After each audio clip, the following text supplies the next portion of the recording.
Ce matin, Dieu a dérangé ma vie. Ce que vous allez entendre ce matin, c'est quelque chose que vous connaissez, que je dois répéter.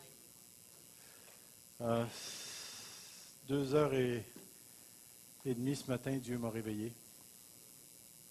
Et puis, je me suis rendormi, j'ai sorti du lit, je suis allé me coucher dans le salon. Et là, j'ai fait un rêve qui n'a ni queue ni tête. Jusqu'à ce que Dieu me montre ce que le rêve voulait dire. Et j'avais un sermon tout préparé ce matin.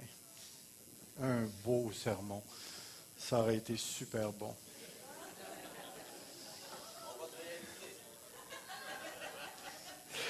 Et là, le Seigneur, il m'a montré un texte de l'Écriture. Puis, vous savez, quand on était sur la rue Centre, je disais souvent, Dieu me parle dans le bain. Puis, j'étais dans le bain, puis Dieu a dit, oui, c'est ça. Je veux que tu prêches ça. Alors, ce matin, on est dans la lettre de Jacques. Il n'y a pas de PowerPoint. Mon bon sermon, il est à quelque part dans mon PowerPoint. Mais Seigneur, ce matin, tu as ta façon à toi de diriger. Tu as ta façon à toi de parler dans nos cœurs. Et je te prie, Seigneur, que ce matin, ce qui s'est passé cette nuit soit instructif, mais encore plus transformateur pour nous ce matin. Nous allons regarder, Seigneur, un texte que tu m'as mis à cœur, que j'ai prêché à quelques reprises dans ma carrière de pasteur. Et je te prie encore une fois ce matin par ton Saint-Esprit de faire une œuvre qui va nous permettre d'entrer dans ta présence d'une nouvelle manière. Même si on gagnerait juste un pouce de terrain, quelques centimètres de terrain, nos âmes ont faim et ont soif de toi. Alors Seigneur, si notre genou peut se rapprocher un petit peu plus du trône, fais-le ce matin, à travers ce qui sera raconté. Dans le précieux nom de Jésus. Pour ceux qui étaient avec moi le dernier jeudi soir, où on a eu une petite étude, on s'était assis en rond, c'est un peu la même idée, probablement qu'il va y avoir une emphase différente. Mais le texte que nous considérons ce matin, c'est dans la lettre de Jacques, le chapitre 1, qui dit ceci. Mes frères, considérez comme un sujet de joie complète les diverses épreuves auxquelles vous pouvez être exposés, sachant que la mise à l'épreuve de votre foi produit la patience. Mais il faut que la patience accomplisse une œuvre parfaite, afin que vous soyez parfaits, accomplis, sans faillir en rien. Si quelqu'un d'entre vous manque de sagesse, qu'il la demande à Dieu, qui donne à tous, simplement, sans reproche, et elle lui sera donnée. C'est un texte que vous avez lu. Probablement, vous avez déjà entendu des sermons là-dessus. Et si vous avez déjà entendu les sermons, vous pouvez quitter. Mais donnez-moi une petite chance. Parce que le texte commence d'une manière tout à fait particulière. Mes frères, donc Jacques parlait à des frères. Et la version 21, second 21, met entre parenthèses « et sœurs ». Parce que le mot « frère » dans un tel contexte est utilisé d'une manière générique, donc qui inclut la totalité de l'Église. Frères et sœurs, voici un texte que Dieu nous donne ce matin. Et l'une des premières choses que le texte nous dit, il commence par un impératif, un commandement. Vous savez ce que c'est qu'un commandement? En avez-vous déjà donné des commandements qui n'ont pas été écoutés? Un commandement, un impératif, un commandement, c'est un appel à la volonté de la personne. Lorsque vous vous en allez en voiture, puis vous arrivez à une pancarte, puis c'est marqué « Stop ». Pensez-vous qu'un stop a déjà arrêté un char? Mais le commandement est là. Puis pourquoi un stop ne peut pas arrêter une voiture? Parce que le stop n'a pas le pouvoir en lui-même de faire agir. De faire agir. Un impératif n'a pas le pouvoir de faire agir une personne parce que l'impératif est un appel, écoutez bien ceci, un appel à la volonté d'un autre. Un appel à la volonté d'un autre. Je pense que je vous ai déjà raconté l'histoire où j'avais dit à mon jeune garçon, ramasse tes bas. Vous avez déjà entendu ça, hein? J'avais dit à Benjamin, ramasse tes bas, puis Benjamin, oui, oui, oui, oui, puis il n'a rien fait, il n'a pas ramassé ses bas. Puis papa est allé ramasser Benjamin. Il n'était pas gros dans ce temps-là, maintenant il est 6 pieds 2. J'avais ramassé Ben, je l'avais emmené au bout de ses bas, puis j'ai dit ramasse tes bas, puis après ça, je l'avais pris, puis je l'ai emmené dans la chambre de bain, puis j'ai dit OK, mets tes bas là. Puis j'ai dit la prochaine fois que ton père te dit ramasse tes bas, c'est ça que je veux. C'est un appel à sa volonté. Puis ce qui est intéressant ici, c'est la nature de cet appel. Mes frères, considérez. Lorsque vous avez un verbe de cette nature, le verbe considérer, ce n'est pas un verbe qui fait appel à lever la main, bouger le pied par en avant. C'est un verbe qui fait appel à l'intelligence. Considérer, on aurait pu le traduire regarder, estimer. Faites un acte avec votre volonté, adoptez un certain point de vue. Et c'est ce que Jacques est en train de nous dire ce matin. À travers ce texte, Jacques nous demande d'adopter une certaine paire de lunettes, un certain regard sur quelque chose. Et ce regard-là, il est totalement le fruit de la volonté de l'autre. C'est-à-dire que ce matin, tu as en toi-même le pouvoir de ne pas regarder, de ne pas estimer, de ne pas considérer, mais tu as aussi le pouvoir de regarder, d'estimer et de considérer. Autrement dit, Dieu te donne assez de liberté pour te positionner toi-même à l'égard de quelque chose. À l'égard de quelque chose. Et c'est tellement important de saisir ce que Jacques est en train de dire ici. Jacques est en train de nous donner, dans un certain sens, une philosophie de vie chrétienne. Voici comment, un morceau de sa philosophie, voici comment j'aimerais que tu te positionnes par rapport à quelque chose. Par rapport à quelque chose. Et mon frère, ma soeur, tu as la capacité, tu as la liberté de le faire. Et tu vas récolter les fruits de la prise de position que tu adoptes. Bon, ça commence puissamment.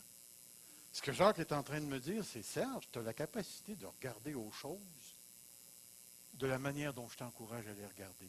Si tu veux boquer, boque. Mais moi, je t'encourage à regarder les choses comme ça. Seigneur, est-ce que j'ai réellement ce pouvoir-là? Croyez-vous vraiment que vous avez le pouvoir de vous positionner par rapport à quelque chose selon le choix que vous allez faire? Le croyez-vous? Écoutez, vous le faites à tous les jours. Tu rentres au Tim Hortons, puis là, il y a un Boston à l'érable. Et veux pas, tu t'en viens chercher un café, mais en rentrant, tu dis un café. Qu'est-ce que tu vas choisir de faire? Parce qu'il te donne un commandement, le beigne. Vous ne l'entendez pas? Mange-moi, mange-moi. Tu l'as le pouvoir, tu l'as le pouvoir. Puis, OK, on niaise avec un beigne. Mais tu rentres dans la maison, chez vous, ton épouse, ton époux n'est pas de bonne humeur. Comment vas-tu te positionner? T'embarques-tu dans l'engueulage ou bien est-ce que tu débarques? Tu es appelé, tu rentres à la shop, tu as encore le pouvoir de te positionner. Tu as quelqu'un devant toi qui t'a blessé, tu as le pouvoir de te positionner. Dieu nous a donné cette capacité d'être capable de choisir notre manière de voir les choses. Et c'est tellement, tellement important de saisir que ce principe-là nous habite. Et vous allez comprendre pourquoi, à quel point ce principe-là, il est fondamental. Fondamental. Parce que ce dont Jacques parle, il nous dit ici, regardez, considérez, estimez, quoi? Les épreuves. Les épreuves. Qu'est-ce que c'est qu'une épreuve? Qu'est-ce que c'est qu'une épreuve? Quand tu vas au minimum, comme on dit sur le plancher des vaches, le mot épreuve veut dire un test. Un test. C'est ça que le mot veut dire, un test.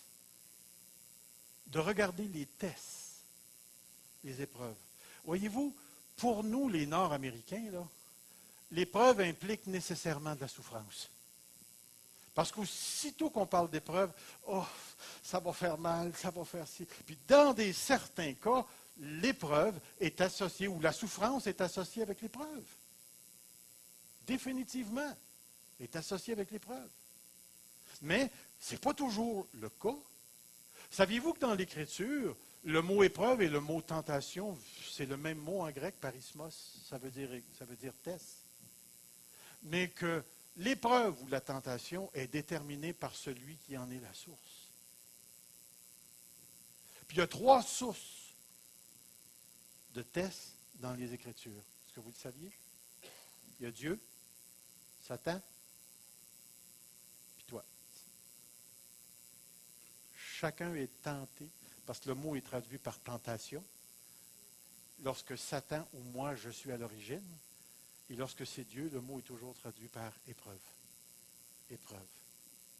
Pour la simple raison qu'un test peut revêtir plusieurs couleurs. Et l'origine du testeur indique la conclusion recherchée. Lorsque Satan te tente, te met au test, tu penses-tu que c'est pour te faire du bien?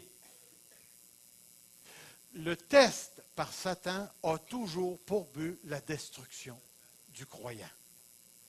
Écoutez, c'est un être dans l'univers qui est le père du mensonge, c'est un meurtrier, c'est un adversaire par tous les noms qu'il possède et bien d'autres. Et son but, ça sera toujours la destruction de l'Église, la destruction du croyant en particulier. Je ne sais pas s'il y en a ici qui ont eu des expériences avec les démons, mais toutes les expériences que j'ai vécues avec les démons avaient toujours pour but de me conduire au suicide. Ils ont toujours voulu me détruire. Mais lorsque Dieu est à l'origine du test, oh mon ami, ça change toute la donne. Parce que l'épreuve entre les mains de Dieu a toujours un but de bonté, de générosité. Vous rappelez-vous dans les Écritures, dans le livre de la Genèse, au chapitre 22, il est écrit ceci. Après ces choses, Dieu mit Abraham à l'épreuve. Littéral. Dieu mit Abraham à l'épreuve. L'Écriture nous révèle que Dieu est à l'origine de l'épreuve. Puis vous vous rappelez du texte, Dieu lui a dit, prends ton fils, ton unique, celui que tu aimes. Puis là, il met le paquet, hein? Ton unique, ton fils, ton unique, là, celui à qui on a fait la promesse, la descendance. Prends-le, puis va l'immoler. Puis vous savez ce que l'immoler veut dire? C'est pas faire cuire un marshmallow, là. C'est, tu l'offres en sacrifice. Et naturellement, on sait que Dieu, les sacrifices humains, il ne les accepte pas. Mais Abraham, lui, il ne sait pas, là. Il part avec son fils, avec l'âne, le bois et tout, puis il s'en va jusqu'au mont Moriah, puis vous vous rappelez ce qui s'est passé? À un certain moment donné, permettez-moi de vous lire ceci.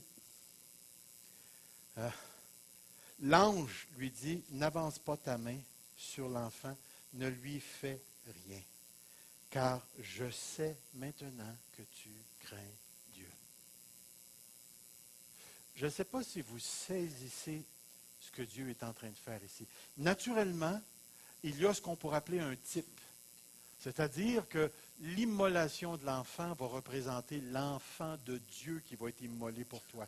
Jésus-Christ, le Fils de Dieu, qui va mourir pour tes péchés. Et Dieu va l'offrir en sacrifice pour nous. Il y a définitivement la symbolique de la rédemption. Mais pourquoi est-ce que Dieu va dire à Abraham, maintenant, je sais que tu crains Dieu? Seigneur, tu ne le savais pas?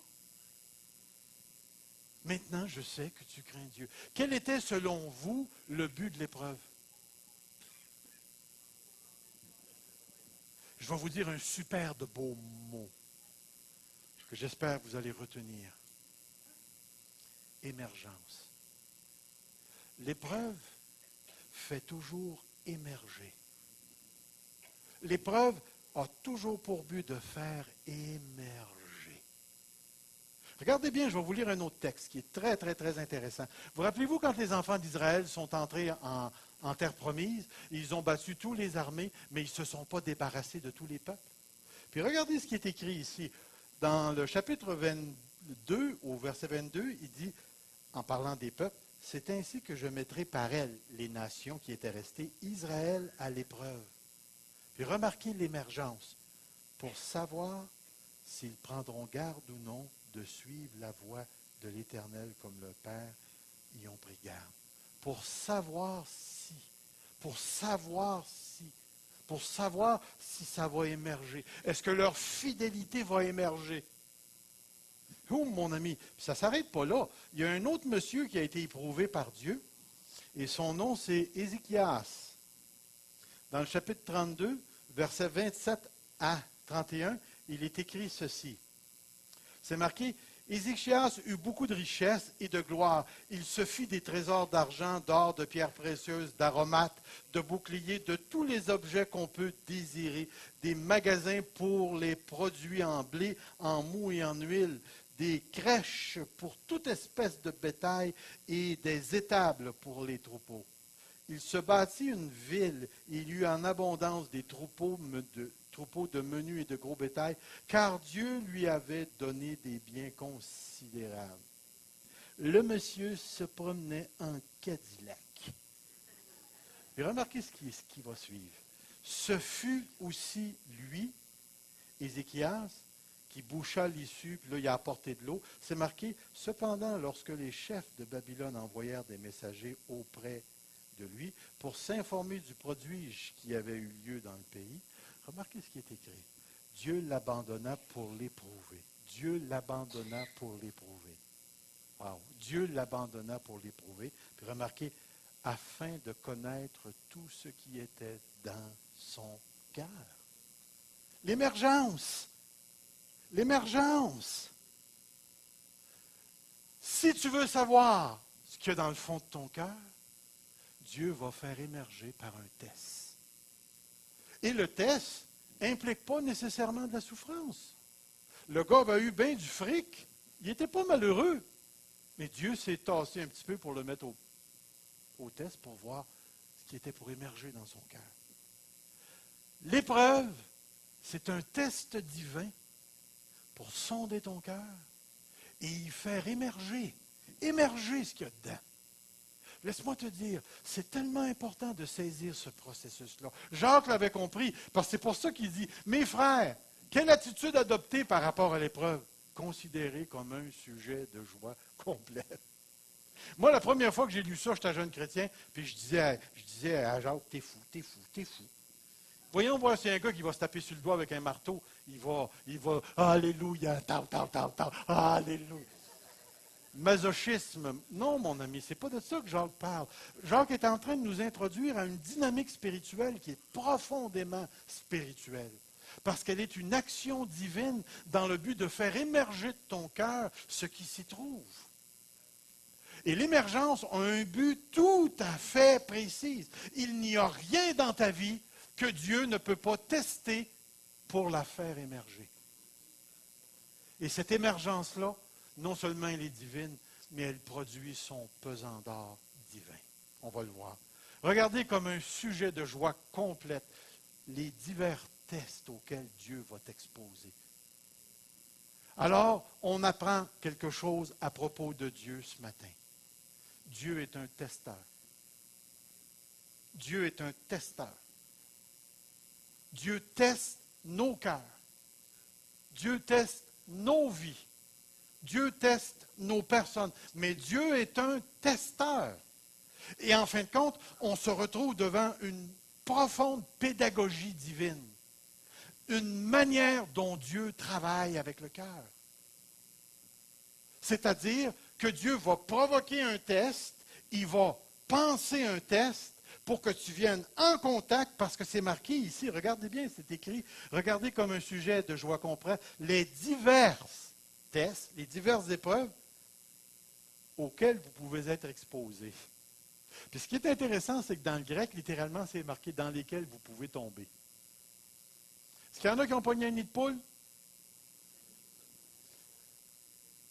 Deux choses. Soit que tu chauffes mal, ou le nid a été fait pour toi. Mais dans le cas de Dieu, le nid de poule est toujours fait pour toi. Ce n'est pas une question d'être un bon chauffeur ou un pas, c'est que tu t'en vas. Puis à un moment donné, tu vas tomber dedans. Parce que Dieu a décidé de te tester. Alors, un test, une épreuve, c'est profondément divin. Il y a diverses sortes de tests. Abraham, c'était son fils. Les Israélites, c'était les armées étrangères. Ézéchias, c'était son fric, son argent, sa prestance. Les enfants d'Israël, c'était les moineaux dans le désert. C'était le manque d'eau. Vous rappelez-vous? Vous rappelez-vous le fameux test, là? Il dit, souviens-toi de tout le chemin que l'Éternel, ton Dieu, t'a fait faire dans le désert. Puis un petit peu plus bas, c'est marqué, il t'a fait souffrir la faim, il t'a fait souffrir la soif. Voyons donc, Dieu n'est pas comme ça. Il ne fait pas souffrir le monde. C'est écrit. C'est écrit. C'est lui qui a fait souffrir la soif. C'est lui qui a fait souffrir la faim. Et savez-vous la suite du texte? Afin que tu apprennes que l'homme ne vit pas de pain seulement. Pédagogie. J'ai fait émerger ton cœur. J'ai fait sortir ton cœur. Puis combien de fois, on l'a entendu la semaine passée par notre frère David, combien la rébellion a été présente partout avec les enfants. Dieu a fait émerger le cœur dans le désert, émerger le cœur pour que justement tu apprennes que l'homme ne vit pas de pain seulement, mais de toute parole qui sort de la bouche de Dieu. Et c'est tellement, mais tellement important pour nous de saisir la portée de ce texte. Dieu travaille de telle manière à faire émerger de ton cœur. Et sa pédagogie, son moyen, son instruction, l'outil principal, c'est le test. Je vais te mettre au test. Et ça n'a pas besoin d'être un test rempli de souffrance. C'est un test, point. Où Dieu va faire émerger ce qu'il y a dans ton cœur. Dieu va faire émerger ce qu'il y a dans ton cœur. Parce qu'il va dire, sachant, et c'est là qui devient la clé pour nous ce matin. Sachant quoi? Sachant que la mise à l'épreuve de votre foi, la mise à l'épreuve de votre foi. Pourquoi la foi? Pourquoi est-ce qu'il mentionne la foi? C'est tellement, tellement important de s'arrêter ici pendant quelques instants et d'examiner ce concept-là. Nous sommes sauvés par la foi. Nous vivons avec Dieu par la plupart des dons, on les reçoit par la foi est en haut, est en bas, sur le côté, l'autre côté est partout, est en haut. La foi, c'est ce qui nous caractérise en tant qu'enfants de Dieu. Et on ne peut pas passer aux côtés de cette réalité-là. Toute notre relation avec Dieu est basée sur la foi. J'irai même un petit peu plus loin. Elle émane de la foi. Laissez-moi vous poser une question ce matin. Il y en a combien qui sont mariés ici? Oh boy! Gardez votre main en l'air, là. Combien qu'il y en a qui ne recommenceraient pas? Ah ah!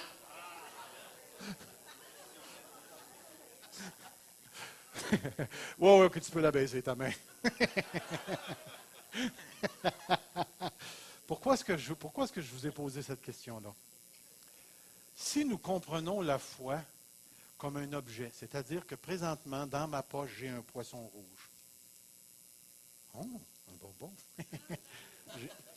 La foi, c'est quelque chose qui peut se détacher de toi. Oublie ça. La foi, c'est pas comme ça que ça marche. La première chose que tu dois comprendre dans la foi, c'est que la foi, c'est quelque chose dans laquelle tu es. Et on va appeler la foi une relation. Une relation. Présentement, je suis dans le mariage avec mon épouse Evelyne. Que je sois en Chine, que je sois au Japon, au pôle Nord, ou que je sois dans la maison chez nous, je suis dans le mariage. Là, c'est ça, 36 ans? C'est ça, hein? Je suis mieux de le savoir, parce que je vais me faire ramasser après. Ça fait 36 ans que je suis dans une relation. Dans une relation. Dans cette relation-là, il s'est passé tout un paquet de choses. On a réellement passé par le feu. on a été testé à plusieurs reprises. On s'est mariés. Mon ami. Quand je l'ai vu pour la première fois, ses grands cheveux blonds jusqu'au milieu du dos, là. Je ne sais pas si vous avez déjà écouté le loup, là. Tu sais, le loup, il regarde la louve, puis il fait ouh! C'est en plein ça que j'ai fait quand je l'ai vu. Puis là, il y avait d'autres loups qui étaient autour d'elle. Puis là, j'allais voir les autres loups, puis... Puis, à un moment donné, on avait été à quelque part, je me souviens plus où, puis il y avait 2 loups assis aux côtés d'elle. J'en ai pris un, je l'ai tassé, puis je me suis assis à sa place. Naturellement, j'ai pris le plus petit. Mais tout ça pour vous dire que notre relation n'est pas ce qu'elle est maintenant. Notre relation du début n'est pas ce qu'elle est maintenant. Notre relation du début n'est pas ce qu'elle est maintenant. Parce que laissez-moi vous dire quelque chose. Je pense que je ne me trompe pas en disant ça. La plupart des mariages commencent dans la folie. Avez-vous remarqué ça? Je ne sais pas. On se fréquente, puis là, il y a des choses qu'on fait, puis là, on se marie, puis on ne refait plus jamais ces choses-là. On perd le romantisme, on perd ci, on perd ça. Puis là, le vrai moi commence à sortir. Le vrai moi commence à sortir. Puis quand il commence à sortir, laissez-moi vous dire que le vrai moi n'est pas toujours ce qu'on aurait voulu marier. Et c'est tellement, mais tellement important pour nous de saisir cette réalité-là. Voyez-vous, présentement, Evelyne et moi, on s'aime énormément et notre amour a été purifié de tout un paquet de choses. Mais tout au long de notre mariage, on est arrivé à un point où moi, je voulais divorcer après 17 ans, même comme pasteur, puis ainsi de suite. Puis les 17 ans qu'on a vécu ensemble, ça a été très, très, très difficile parce qu'il y avait des choses dans ma vie, à moi, que j'avais apportées dans ma valise lorsque je me suis marié, qu'on appelle des blessures, des fausses croyances, des mensonges, des trucs que je ne voulais pas qu'elle sache, que je voulais faire en secret, des choses, des passions que j'avais dans mon cœur que je ne voulais pas qu'elle sache, puis des croyances que j'ai bâties quand j'étais blessé, quand j'étais enfant. Je suis rentré dans cette relation-là, puis au début, c'était « je t'aime, Evelyne », mais en réalité, ce que je disais, étant tellement dévalorisé dans ma personne, c'est « Evelyne, je t'aime comme mon trophée ». C'est ce que ça voulait dire. Infirmière, elle est allée au séminaire, elle a fait un bac en théologie, elle voulait partir comme missionnaire pour l'Inde, c'est ça, l'Inde, à quelque part par là, au Pakistan, puis il fallait qu'elle suive un cours de sage-femme, puis c'était, hey, mon ami Mazan, une fille de pasteur, puis là, tu m'assois, hey, regardez mon trophée! Un an après, le trophée était sur la tablette, puis j'étais prêt à débarquer, moi. Le problème, c'était pas Evelyne. C'était tout le mensonge qu'il y avait dans ma vie.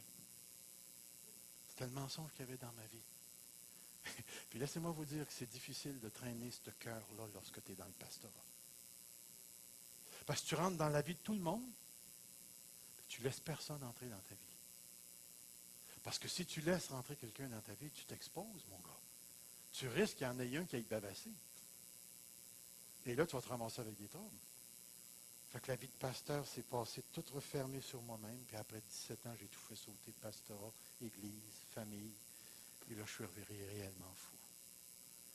Mais Dieu m'a testé là.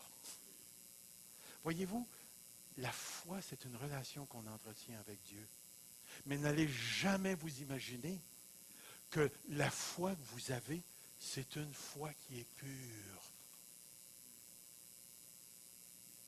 Votre foi a besoin d'être épurée, a besoin d'être testée pour faire émerger ce qu'il y a dedans, cette foi-là.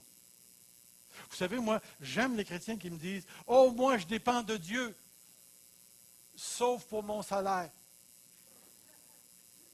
Comment ça? Combien est-ce qu'il y en a qui travaillent au noir? Des chrétiens qui travaillent au noir. Ou qui payent en argent pour ne pas avoir de facture, pour payer de taxes. Puis là, tu t'en viens devant Dieu et tu dis, Seigneur, je t'aime. C'est pas étonnant qu'à un moment donné, Dieu te met au test pour faire sortir ce qu'il y a dans ton cœur. Il y a combien de gens qui convoitent sexuellement quelqu'un d'autre que leurs épouses? Je me rappelle, moi, j'étais jeune pasteur, il y a quelqu'un qui est venu me voir, il dit, à toutes les fois que je couche avec ma femme, je pense à quelqu'un d'autre. Savez-vous où il est présentement? avec quelqu'un d'autre. Il n'a pas passé le test. Dieu l'a mis au test. Combien est-ce qu'il y en a d'entre nous qui traînent de l'orgueil dans leur foi? Vous croyez tous que Dieu guérit. Mais combien est-ce qu'il y en a qui ont de la misère à croire qu'il peut le faire encore aujourd'hui?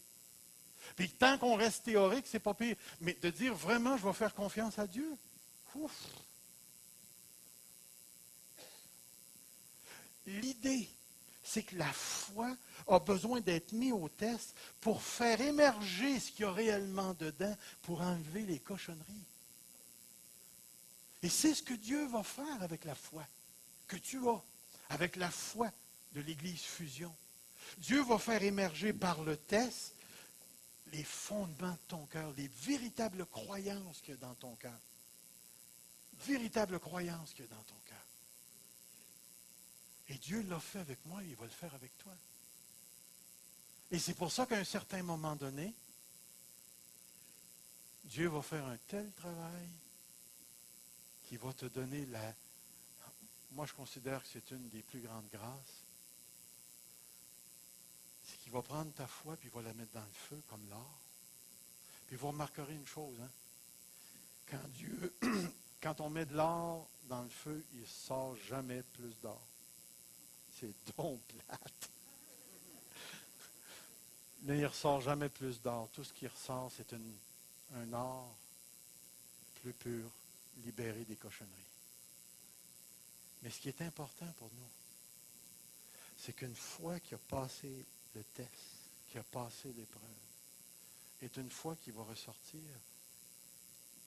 beaucoup plus pure. Et si la foi, c'est cette relation que j'entretiens avec Dieu, cette relation-là va se développer à tel point qu'à certains moments donnés, Dieu va pouvoir nous utiliser à un autre niveau parce que notre foi a été purifiée, éprouvée, testée. Et c'est tellement... Voyez-vous, quand Dieu a dit à Abraham, là, maintenant je sais que tu crains l'Éternel. C'est pas pour Dieu, c'est pour Abraham. Abraham avait besoin de savoir que sa foi pouvait aller, selon la lettre aux Hébreux, jusqu'à la résurrection de son fils. A fait émerger une croyance profonde qu'il avait dans son cœur que Dieu était assez puissant pour ressusciter les morts. Il était tellement convaincu de la promesse de Dieu que Dieu a fait émerger cette croyance-là dans sa vie. Et Abraham est devenu encore beaucoup plus fort. Beaucoup plus fort. Et c'est pour ça que le texte dit ceci ensuite. Il va dire, la mise à l'épreuve de votre foi produit la patience. Puis le mot patience, il est un peu déroutant ici. Parce que, en réalité, on devrait traduire par le mot persévérance. Persévérance. Il y a deux mots pour traduire le mot patience en grec. Il y en a un qui veut dire, quand on t'insulte, tu te retiens pour ne pas éclater. Ce mot-là est appliqué à Dieu. Dieu est lent à la colère. Dieu est patient. Mais il y a un autre mot qui veut dire, on te met un poids. Admettons qu'on te met 250 livres, puis là, on te dit, reste là, bouge pas, là, vas-y, baisse, remonte, bouge pas, lâche pas, endure, tough, persévère. C'est l'idée ici. Une autre chose que je veux vous faire remarquer, c'est qu'au verset 4, mais il faut que la patience accomplisse une œuvre parfaite. Dans le grec, ce qui est intéressant, c'est qu'on retrouve un autre impératif. Puis j'ai regardé pour essayer de voir pourquoi on ne l'a pas traduit comme ça. J'ai trouvé une version qui l'a traduit comme ça, puis c'est le français courant qui dit « Laissez la patience accomplir son œuvre parfaite. » Puis il revient avec un impératif qui fait appel à la volonté, encore une fois, pour te dire « Reste là, parce que tu as le pouvoir de ne pas rester là. » Tu as le pouvoir de rester dans le test ou tu as le pouvoir de te sortir du test. Mais si tu sors du test, tu n'auras pas l'œuvre parfaite. Ça va être à recommencer. Et ce que Jacques nous dit ce matin, c'est que ce qu'on doit adopter comme manière de penser, c'est cette conception que Dieu teste dans le but de purifier notre foi, purifier notre relation, faire émerger de notre cœur les véritables croyances que nous avons pour les changer, les transformer, les réajuster, les réaligner sur la vérité de la parole de Dieu, Parce que ce processus-là va engendrer dans ta vie le processus de persévérance. Puis dans la persévérance, ce qu'il dit, c'est laisse aller ce processus-là jusqu'à une œuvre parfaite. Puis le mot parfait veut dire complet. Laisse le temps à l'épreuve de compléter sa force, son test, de produire son fruit. Avez-vous déjà vu un gars qui s'entraîne avec des Q-tips? Étonnez-vous pas si après 10 ans, il a encore les mêmes muscles. Mais si le gars commence avec un petit poids, puis à toutes les semaines, il augmente, puis à un certain moment donné, c'est rendu un gros poids, et lui, il va avoir des gros bras. Le processus a eu le temps de faire son travail, de sorte que le gars est capable. Le gars est maintenant entraîné, ses muscles sont entraînés, l'exercice a produit son fruit. Et c'est un peu la même chose ici. Une des choses que Dieu veut produire dans nos vies, c'est l'intégrité, afin que vous soyez parfaits, c'est-à-dire que vous ayez atteint le but. Deuxième grande révélation divine, la pédagogie de Dieu. Vous savez ce qu'on veut dire par la pédagogie? Tout le processus que Dieu se sert pour enseigner a un but précis. C'est de t'emmener à la maturité. T'emmener à la maturité. Que tu sois complet. Que tout le processus t'ait rendu capable de faire ce pourquoi Dieu t'a choisi. Ce pourquoi Dieu t'a choisi. Et je le répète, ce pourquoi Dieu t'a choisi, pour la simple raison que l'épreuve, le test, a pour but de faire émerger ce qui doit débarquer et faire entrer ce qui doit entrer pour que tu sois complet, que tu sois accompli, que ça ait atteint le plein produit, le plein développement, parce que Dieu a un but avec toi.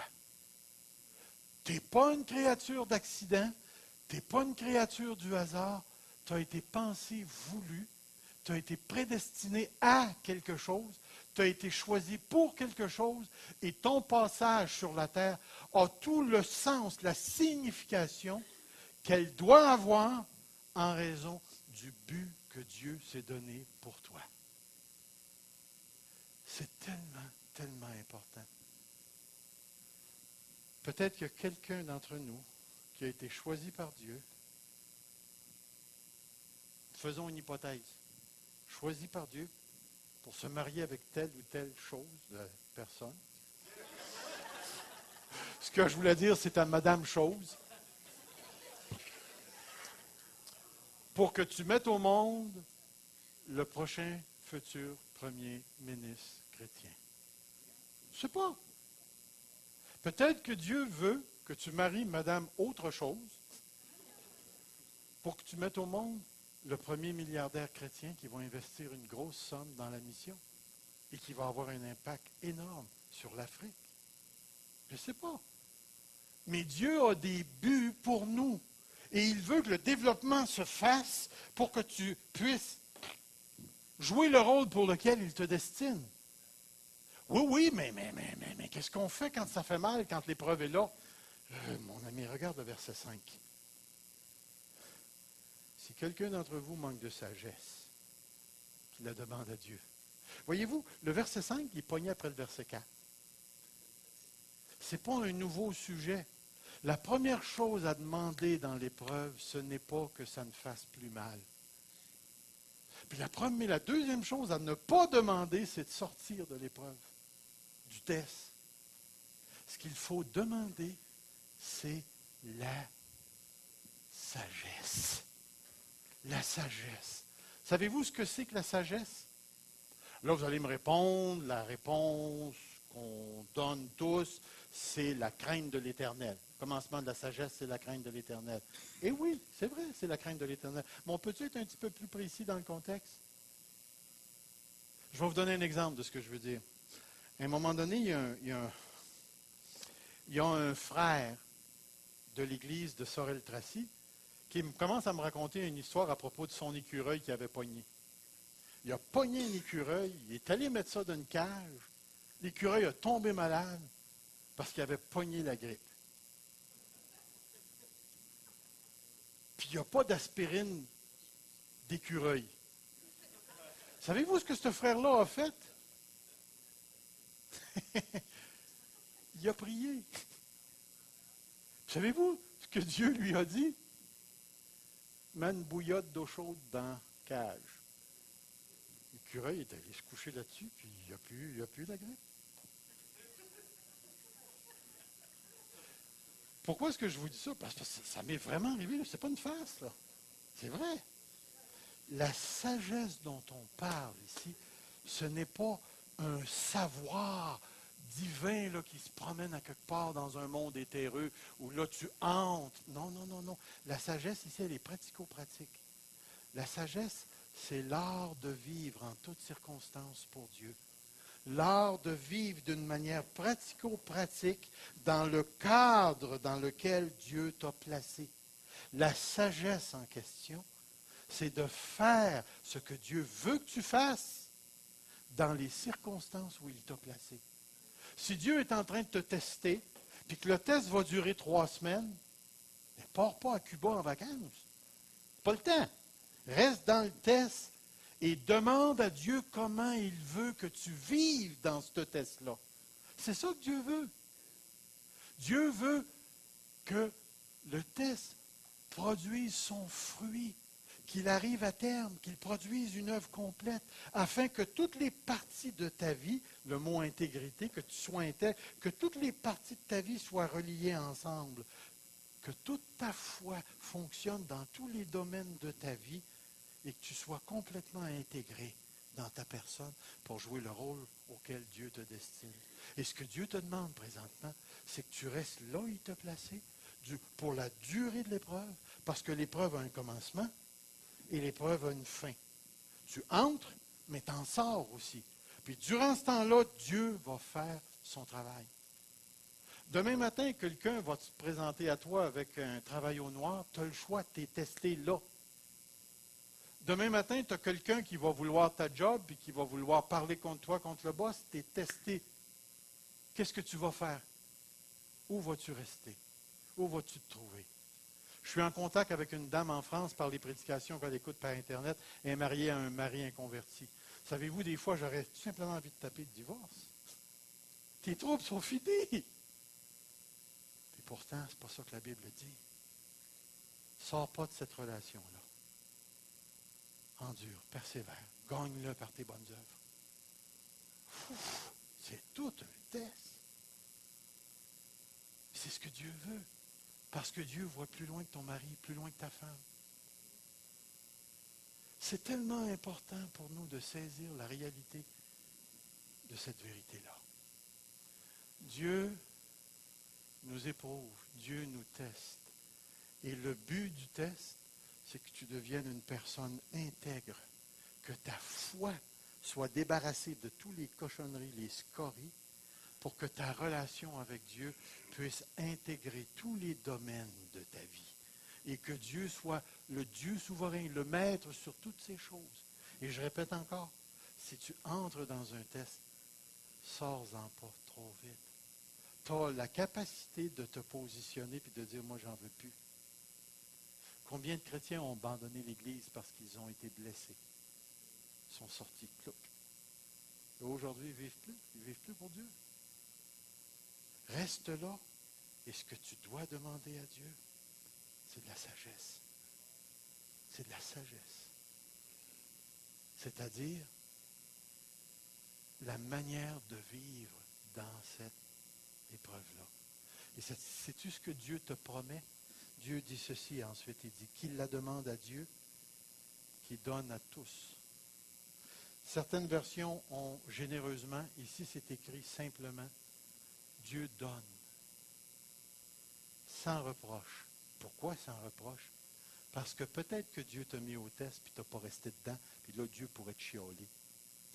Encore une fois, tu vas-tu rester? Qu'est-ce qui me dit que tu ne sortiras pas du test encore? Puis tu voudrais que je te donne de la sagesse?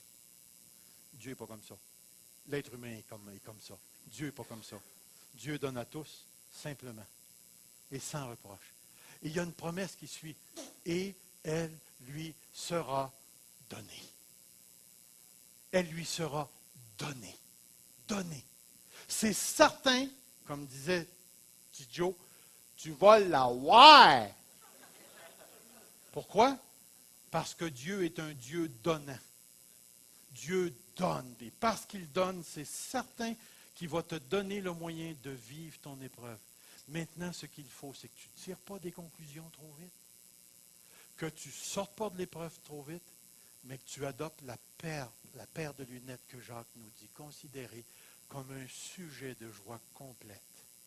Les divers tests dans lesquels vous pouvez tomber, sachant que le test de votre foi produit une œuvre parfaite, complète. Mais, laisse cette œuvre-là faire son travail, afin que tu sois complet, intègre, sans faillir en rien.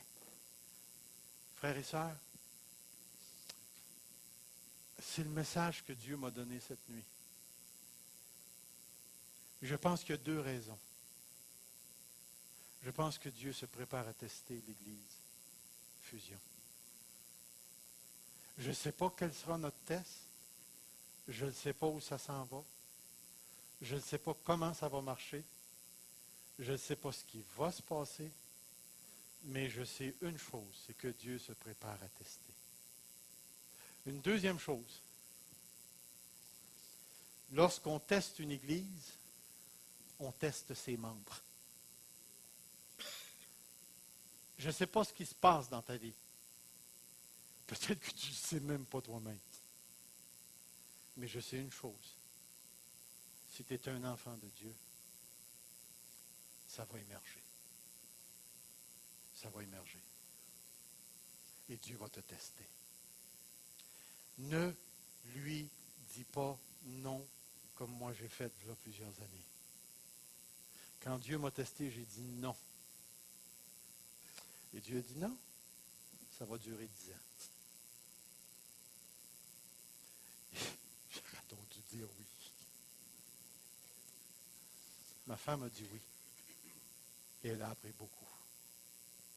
Moi, j'ai dit non. Et j'ai mangé beaucoup de coups. Je suis plus baveux qu'elle. Soyez pas baveux. Soyez docile. Sortez pas de l'épreuve. Laissez Dieu faire. Parce que tout ce qui se tombe dans sa main devient saint.